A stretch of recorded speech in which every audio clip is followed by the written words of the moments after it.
Earlier this year, we took a trip over to Europe. We went to the Netherlands and to Amsterdam. You fly in and out of Schiphol Airport, it's called. And I always thought that the Europeans over there were experts in fish, and they certainly are, as far as herring goes, for sure. The Dutch people had invented this way of raw curing herring. It was there in the 1980s, and it was the most amazing fish I ever had. It just melted in your mouth. I'll do a video on that a little bit later. But when we were leaving the country, and in the airport there, I found a delicatessen that had, right here, Ortiz Sardines. Now, you can get these in other places. It's not just something that you find in the Netherlands. You know, you can get them in other countries. Let me readjust here a moment and turn on my facial lighting. There, how's that? You know, you can get these in other countries, but I've never seen them before. And this cost me $8, $8 US. That's a lot of money for a can of sardines. But just look at that can. I mean, it's a work of art. It's really beautiful. It's got a story on the back there. Of course, it's all printed in Dutch. I've been putting this off because I wanted just the special moment to do this. But you know what? Special moments don't come that often. And it's better to just make that special moment when you have any time available. I'm looking forward to these Ortiz sardines in olive oil. I almost don't want to open this just because it destroys the beauty of this can, but we're going to do it. Take a few precautions here, of course. I like these kind of tops. When you open from the corner, it gives you a lot more leverage. It should be a really easy opening can. One of these days I'm going to do a video on how to open a sardine can, because I can't believe I haven't watched many sardine videos at all. I really have not. But recently I started looking through the internet and finding different people doing sardine videos. And the way they open these things is like some kind of a gorilla. They just tear it, and the top is all kinked. It's amazing. They don't cut themselves. They don't throw oil all over the place. So I think it's time to have a video on how to open a sardine can, but not today. Let's jump right into it and rip her open, though. Nice, smooth open. It's not full of oil. I don't know if you can see that, but there's a lot of air in that can. Don't necessarily like the fact that there's air in the can. Definitely smells like a good sardine smell.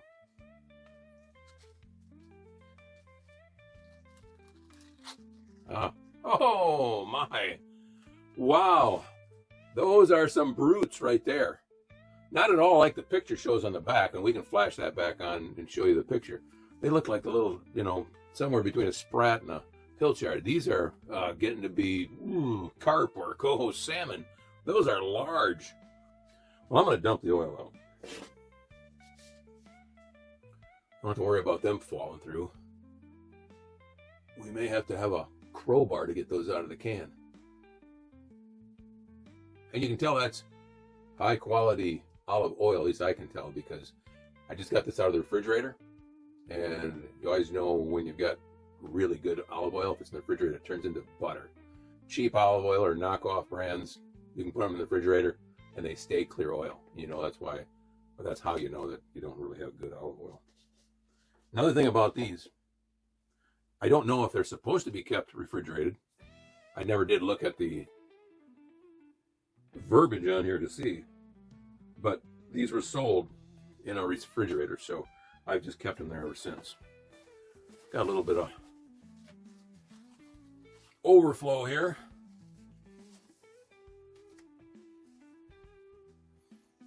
All right, get the rest of that can off. This is a really good, nice, easy opening can. Oh, ha! That could have thrown triplets all over. It did on my hand. I hope it didn't get on my nice Hollywood back set here. We'll get another wipe off here. So you got, it looks like, 3 big ones right there. How does that look? Pretty decent skin on there. I can't find any scales. Boy, usually on a fish this big, I would expect Oh, am I finding them down? Oh, yeah, they're there. There are scales.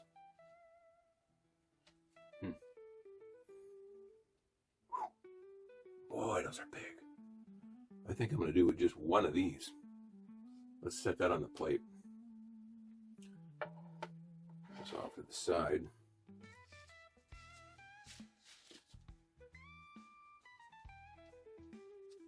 Roll that over. Whoa, heave ho. Yeah, you can tell there are scales there. There's almost enough fish there to make a taxidermy mount. Definitely scales, which are good for you, but not the most appetizing things.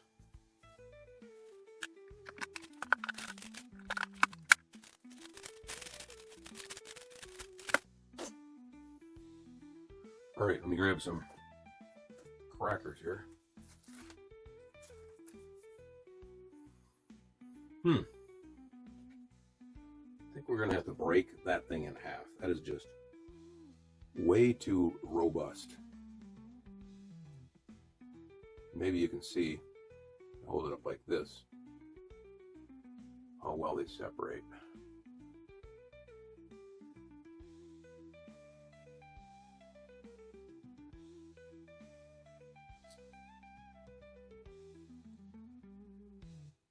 Hey, that went well. Since we've got it so nicely dissected, I'm going to remove the spine. Yeah, we can leave all that stuff in there, I guess.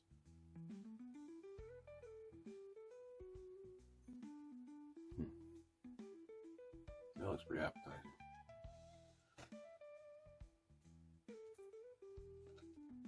Oh, we didn't get the whole thing.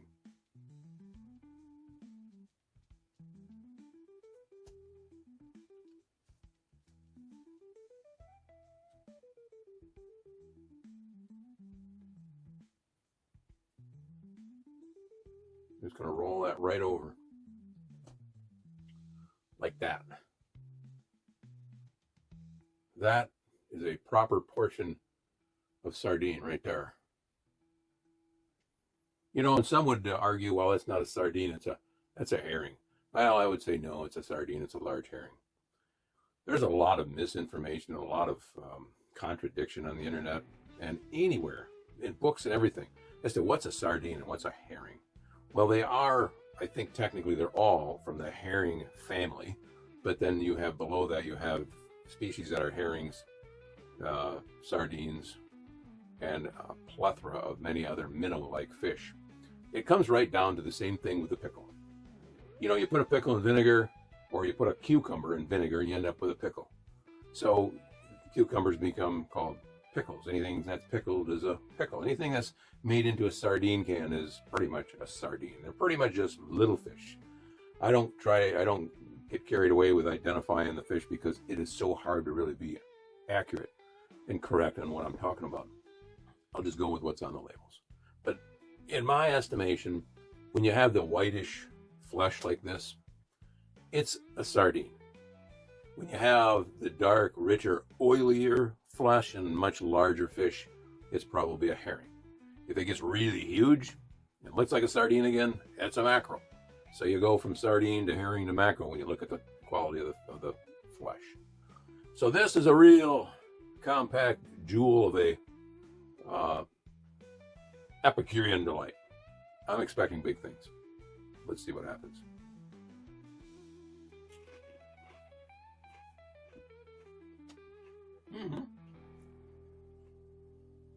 Well, yep.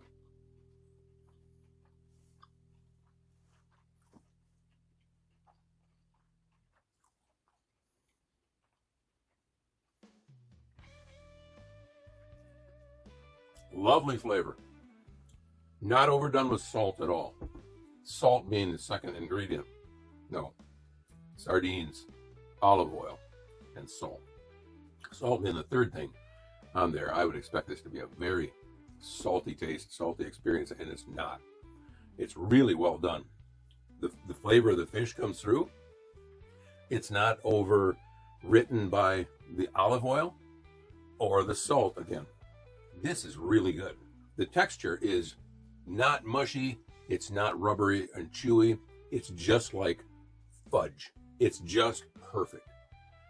Let me try another one.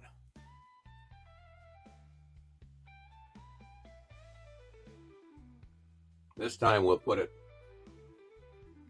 scale side up without bending it in half.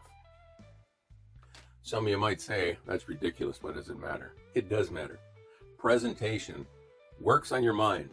What you see going in has an influence on what you actually taste and experience. And the first thing that touches your taste buds, such as, is it the meat or is it the skin, makes a difference in the sequence of how your taste buds interpret this. So we'll see what happens with a scale side out.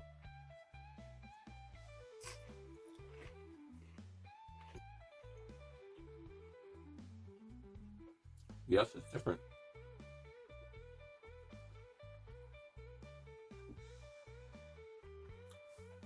Absolutely different.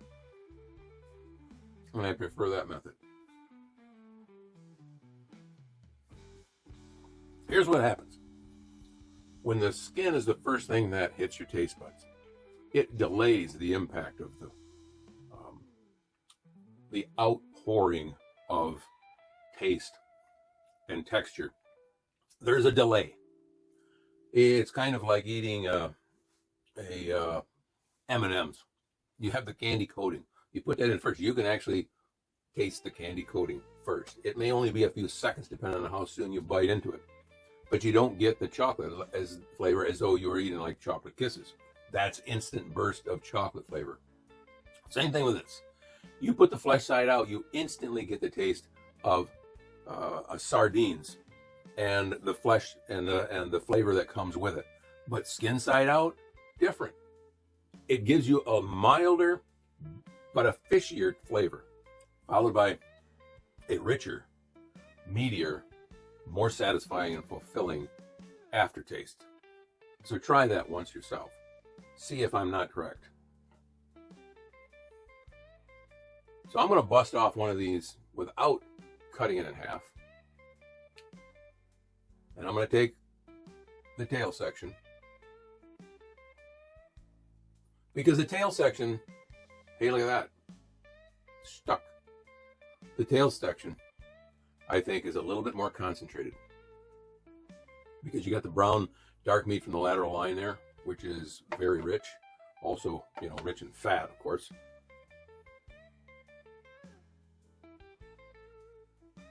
And it looks more like you're eating a fish. For some reason, when I eat fish, I want them to look like fish. Because again, it plays on your mind and it tells you what to expect. And it validates and verifies what you're experiencing. If you were to grind this up and put it into a pill form, I guarantee it wouldn't have at all the pleasant, well, some would say pleasant eating dead fish. It would not at all have the same satisfaction as if you had it just like it came off the fishing line.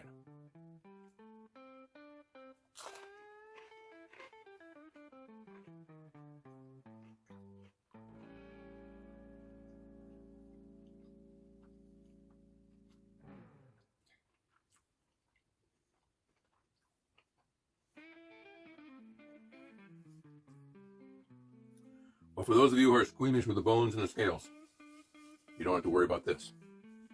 That one was fully with the bones and with the scales, could not detect the bones at all. They're very well saturated.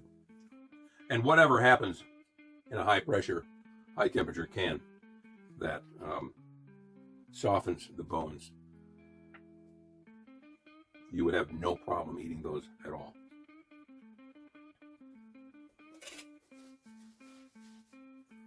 So I'm going to clear the table here. And I'm going to finish here with my actual Dutch fisherman's hat that I bought actually in Amsterdam. So I feel that it's quite appropriate to wear that today. Ortiz Sardines and olive oil. $8 a can. Again, if you're out for a bargain, you probably won't want this. But if you want something that's a little bit higher end, Even though these are the big fat boys, they're not like the pilchards from the Asian waters at all, or even these are made in are canned in Spain, but they're not the rubbery, chewy, harsh flavored pilchards that you usually taste. These are almost like overgrown sprats. They're great. Perfect texture, perfect sequence of flavors. It's an all-around satisfying experience. Ortiz. They know how to do it. Until next time, thanks for watching.